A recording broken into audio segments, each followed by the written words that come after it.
Hello, আসসালামু আলাইকুম viewers, কি অবস্থা সবার? আশা করি সবাই ভালো আছেন। তো গত ভিডিওতে বলছিলাম যে থাইল্যান্ড থেকে যে প্রোডাক্টগুলো আনা হয়েছে এগুলো আমার বাইকে ইনস্টল করব। ভাবছিলাম কয়েকদিন পরে এটা আর কি বাইকে ইনস্টল করি, বাট হঠাৎ করে বাইকে দীর্ঘদিন সার্ভিসিং করানো হয় না। ভাবলাম যে আসলে সার্ভিসিংটাও করাই ফেলাই আর ওইটাও ইনস্টল করি, তো এক কাজে দুই কাজ হয়ে গেল। তো এই সব চিন্তা ভাবনা বাদ দিয়া চলে গেলাম সার্ভিস করতে। তো ভিউয়ার্স, আমরা দেখতে দেখতে চলে আসলাম যাদবপুর চৌরাস্তা। তো এখান থেকে আর বেশি একটা দূর নেই। আমি যেখানে মূলত আজকে বাইকের কাজ করব সেই দোকানের নাম হচ্ছে ইগনিশন জিপি। তারা মোটামুটি গাজীপুরে খুব সুনামধন্য একটি সার্ভিসিং সেন্টার। তো আসলে আমরা আস্তে আস্তে দোকানের ভিতরে এগিয়ে গেলাম।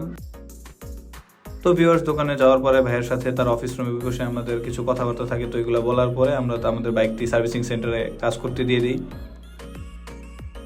তো ভিউয়ার্স, আপনারা দেখতে পারতেছেন যে তারা আমার বাইকটাকে খুব সুন্দরভাবে যত্ন সহকারে আসলে বাইকের একের পর এক পার্টস খুলতেছে।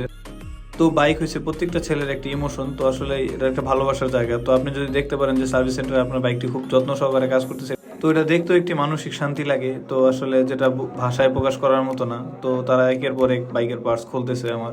তো বাইকের ইঞ্জিনটা নামানোর পর সেটা ভালোভাবে পরিষ্কার করতেছে। তো ভিউয়ার্স, আপনারা মূলত এখন যে ভাইটিকে দেখতে পাচ্ছেন উনি হচ্ছে মূলত এই সার্ভিসিং সেন্টারের হেড মিস্ত্রি। তো এই ভাইয়ের নাম হচ্ছে জাহিদ ভাই, খুবই আন্তরিক একটা মানুষ। বাইকের সার্ভিসিং করতে করতে ভিউয়ার্স অনেক রাত্র হয়ে যায়, যার ফলে আর বাইকের যে ব্যাক প্যানেল ইনস্টল করছে ওই ভিডিওটা ওইরকম ভাবে করতে পারিনি। তো ভিউয়ার্স, যতটুকুই সম্ভব হয়েছে ততটুকুই দেখানোর চেষ্টা করছি। তো অনেক রাত্র হওয়ার কারণে ভিডিওটা ওইরকম ভাবে আর করতে পারিনি যে ব্যাক প্যানেল লাগানোর পরে কিরকম আউটলুক আসছে, অবশ্যই এখন কিরকম লাগতেছে বা আগের থেকে এখন ভালো লাগতেছে কিনা। যদি ভিডিওটা ভালো লেগে থাকে অবশ্যই চ্যানেলটি সাবস্ক্রাইব করে পাশে থাকবেন। ধন্যবাদ।